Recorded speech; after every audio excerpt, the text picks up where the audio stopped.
Има ли смисъл да търсим правата си, ако знаем, че ще бъдем осъдени за главницата по договор за потребителски кредит? И единствено бързите кредити ли са в по-голямата си част недействителни или банковите кредити доста често също са недействителни?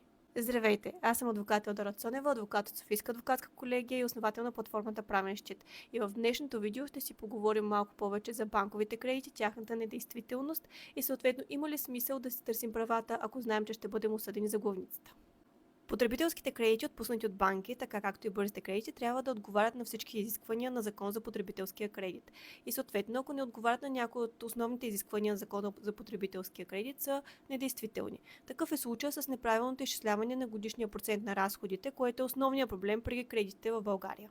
В този смисъл абсолютно валидно е твърдението, че ако вашият потребителски кредит не отговаря на изискванията, независимо от че е отпуснат от банка, той също ще бъде недействителен. Ако годишният процент на разходите не е изчислен правилно и съответно не е описан какво се включва в него, то тогава се дължи единствено връщане на чистата стойност по кредита или съответно главницата. А има ли смисъл да си търсим правата, когато ние сме ответници по дело, по което ни съдят за връщане на суми по потребителски кредит, ако знаем, че ще бъдем осъдени на главницата?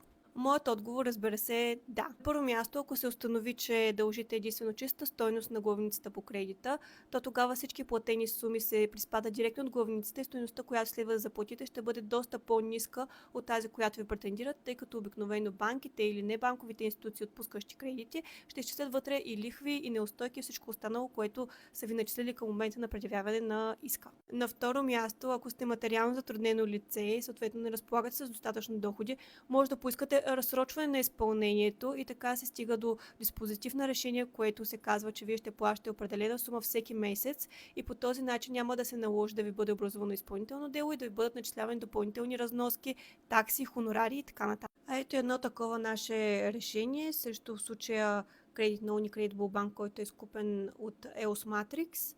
В този случай е установено, че се дължи главницата, като е отхвърлено за съответната част и вземането е разсрочено за плащане на месечни вноски от 400 лева всеки месец, като последната вноска ще бъде по 110 лева. А разбира се, целият текст на решението, както и подробно описание на казуса, може да намерите на нашата Facebook страница Правен щит.